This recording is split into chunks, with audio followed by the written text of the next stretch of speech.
Le site internet. lacléinternation.org. Site international. La Clé France. La collectivité laïque équitable sont particulièrement enthousiastes de pouvoir vous proposer cette audition de la collection. Les populations esclaves. Vous pensez tout savoir sur le fonctionnement de la société humaine. Vous allez avoir des surprises. Vous voulez connaître comment la société humaine est organisée. Pourquoi elle est organisée de cette manière. Par qui elle est ainsi organisée. Pour qui elle est organisée de cette façon-là. Quelles sont les finalités d'une telle organisation? Les réponses à toutes vos questions se trouvent dans la collection. Les populations esclaves. Son livre 1, Économie. Son livre 2, Entité. Son livre 3, Sciences. Son livre 4, Social. Son livre 5, Spiritualité. Nous vous proposons l'écoute du livre 3, Sinès. Préface. De l'investigation. Pourquoi vouloir pratiquer de l'investigation? Contrairement à la recherche conventionnelle où l'information recueillie est aussitôt transmise, celle issue de l'investigation ne peut être dévoilée que lorsqu'elle apparaît cohérente et complète, après de nombreuses recherches. La recherche sur un sujet est continue même après une diffusion. Comme pour tout projet, il convient de déterminer des objectifs, d'établir un plan d'action et des stratégies. Un surplus d'investigation est la règle essentielle avec la recherche d'une documentation maximale permettant de confirmer ou d'infirmer des faits, à partir des sources. Aucune information ne doit être dévoilée sans un contrôle permanent, par une succession de recoupements permettant de la légitimer. Il convient d'abord d'être convaincu que de fausses informations peuvent être apportées et que la vigilance doit être totale pour ce qui concerne les sources. Les informations officielles ne sont pas, généralement, les informations réelles. Les informations réelles sont souvent tues par les autorités et les institutions ou tronquées, ou même camouflées, dès lors qu'elles dérangent. Elles sont souvent utilisées en éléments de désinformation. Les autorités craignent, la plupart du temps, une possibilité d'atteinte à leurs intérêts et à leurs prérogatives ou à ceux qu'ils représentent, par une divulgation des faits exacts.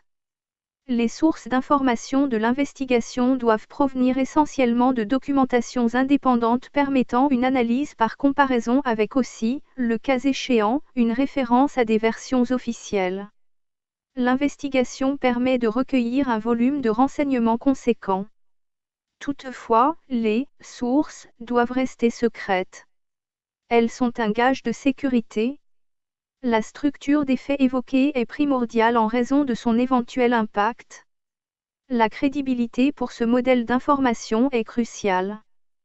Tout sujet traité est d'abord utilisé comme hypothèse de travail, à partir de documentation vérifiée, et à partir de toutes les sources possibles et disponibles. Une organisation des données, leurs contrôles et leurs analyses permettent d'établir un ordre narratif sur un sujet traité pouvant alors être publié et défendu. L'investigation a pour principe d'exposer des situations toujours exactes et authentifiées afin de pouvoir, éventuellement, dénoncer des faits. Il faut aussi pouvoir ensuite donner les indices qui peuvent permettre de réformer et si possible en autorisant de promouvoir une meilleure solution. L'engagement de l'investigation doit être total. Il se doit donc d'être rigoureux et juste. Bien que d'un fonctionnement particulièrement différent et de cultures très diverses, l'espèce humaine semble se diriger vers une oligarchie dirigeante globalisée, au niveau de toute la planète. Les questions qui se posent sont alors de savoir comment la société humaine sera ensuite organisée. Pourquoi un tel choix d'organisation, par qui sera-t-elle dirigée et pour qui le sera-t-elle? Est-ce que le schéma restera celui du système monétaire actuel, pour les échanges des biens et des services? Est-ce que celui du modèle économique restera identique, avec les mêmes acteurs religieux et politiques, sous-jacents? Si les bases philosophiques organisationnelles n'évoluent pas, rien ne permettra les changements indispensables. Les oligarchies dirigeantes actuelles mènent une politique de rétention de l'information et même de désinformation systématique concernant de nombreux sujets sociétaux. Cela concerne aussi de nombreuses avancées technologiques qui pourraient être utilisées. Seraient-elles réalisées et envisagées à l'encontre de l'humanité, au lieu de lui être favorables? La négation totale des possibilités de contact avec des entités venues d'autres espaces du cosmos apparaîtrait comme une volonté d'empêcher le genre humain d'évoluer vers d'autres formes de savoir et de connaissance. Le silence pesant des responsables du recueil d'informations, concernant des témoignages qui sont la plupart du temps recueillis par des militaires, ne permettra pas à notre humanité d'aller vers une progression intellectuelle. Cet ouvrage n'a pas pour objet d'imposer un point de vue. Il a été réalisé dans l'ordre de réception des informations. Son aspect un peu déroutant permet de respecter les valeurs de chacun, sans aucune volonté de convaincre. Chacun doit pouvoir analyser les sujets abordés sans a priori. Les événements ne se produiraient pas, nous les rencontrerions. La science ne retient pour vrai que ce qu'elle peut modéliser et vérifier. Elle est un ensemble de lois et d'hypothèses, confirmées ou infirmées par des expériences et des expérimentations permettant d'identifier les critères essentiels, dont les termes peuvent apparaître ambigus. Elle n'a pas de définition exhaustive. Elle n'est pas un modèle social de référence. Elle n'a pas d'autonomie. Sa fonction est tributaire des choix des autorités ou des groupes d'intérêt qui l'utilisent. Pourtant, son modèle de systématisation de la connaissance et de l'organisation est plus ancien que celui de tous les autres modèles. Il a été là dès l'origine de l'humanité dans son positionnement parmi les autres espèces vivantes. Ce modèle établit continuellement des théories qu'il s'ingénie ensuite à relier entre elles, afin de trouver une explication rationnelle entre l'origine humaine et sa relation avec l'univers, de l'infiniment grand à l'infiniment petit et inversement. Toutefois, sa tâche est exponentielle et vraisemblablement, également infinie. Seule, une interdépendance des interdisciplinarités pourrait devenir admissible. Cependant, sa recherche fondamentale apparaît plus crédible que les croyances dogmatiques, admises indiscutablement, jusque-là.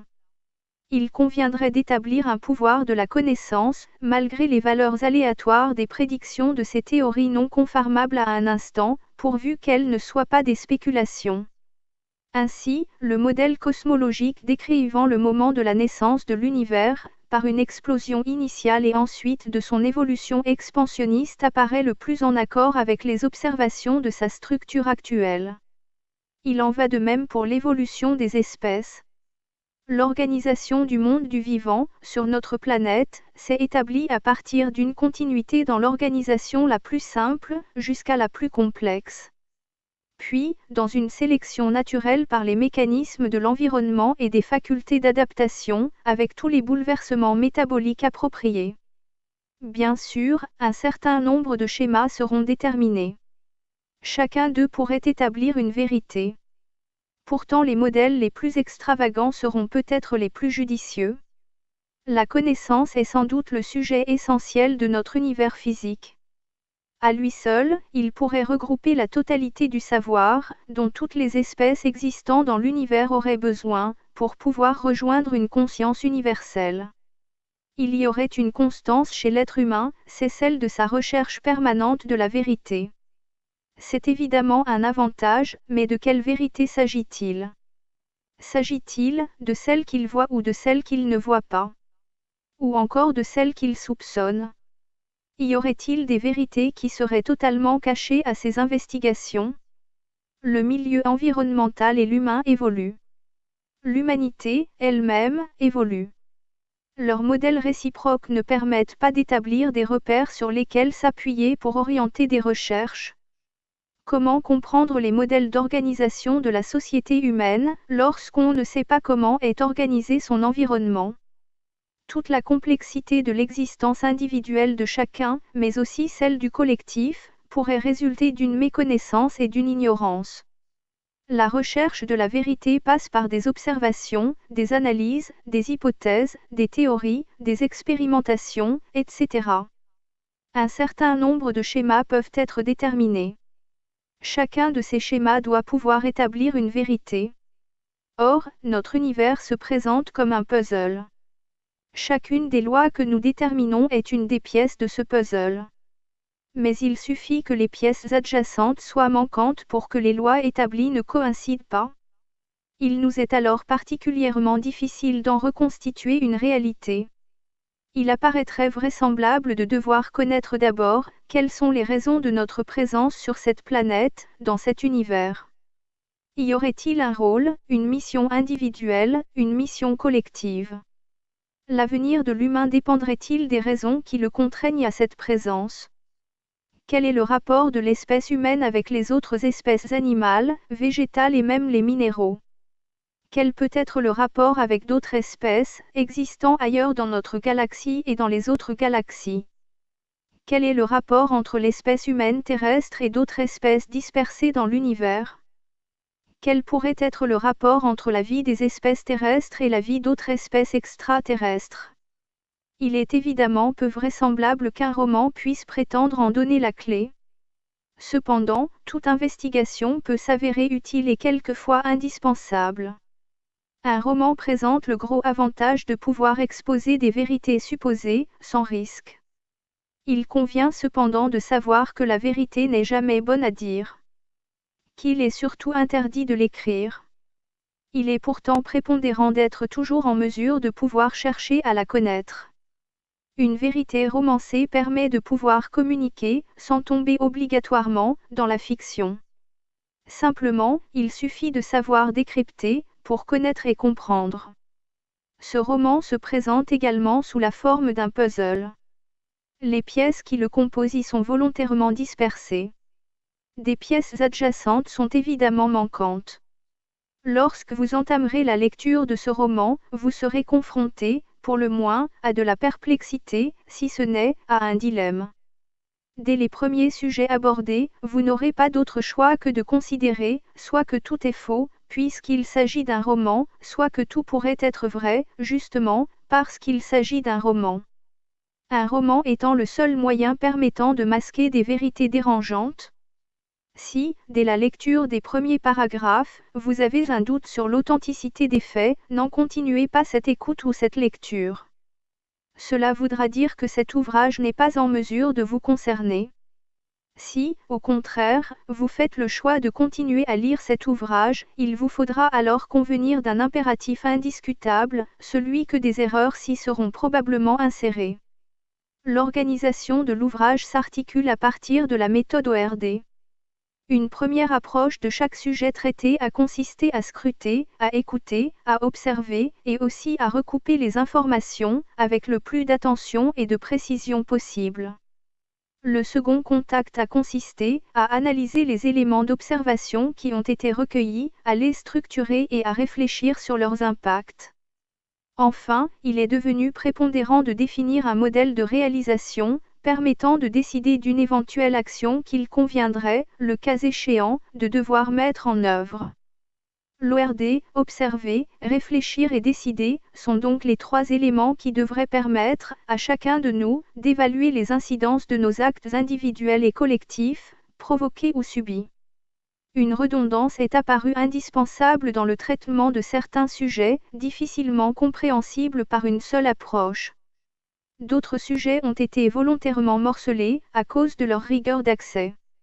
Certains des sujets ainsi abordés risqueront de choquer vos préjugés. Le traitement des sujets n'a évidemment rien d'exhaustif, il correspond à une volonté de montrer ce qui est, a priori, dérangeant.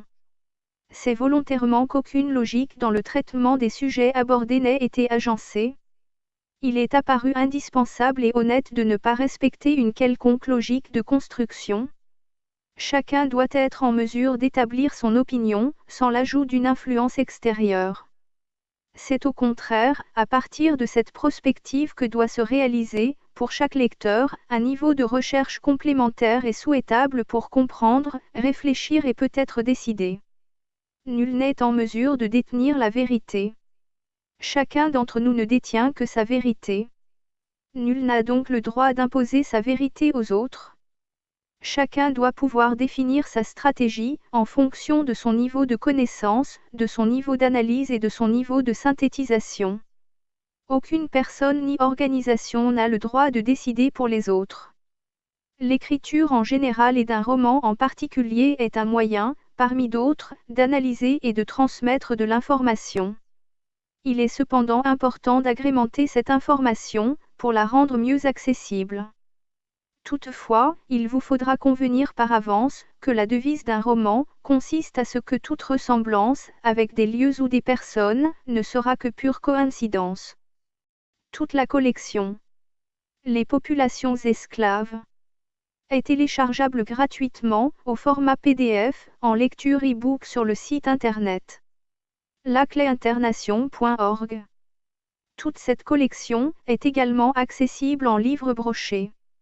Les livres brochés de cette collection Les populations esclaves, au format A4 sont en vente chez Amazon, livre français, Philippe Vaisseau.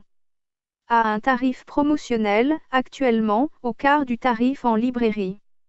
Une collection, en livre de poche y est également accessible. Vous pouvez aussi cliquer, sur le logo, Livre Amazon dans la page d'accueil de notre site internet. lacléinternation.org. La totalité de la collection est en conférence audiophonique sur YouTube. Le site internet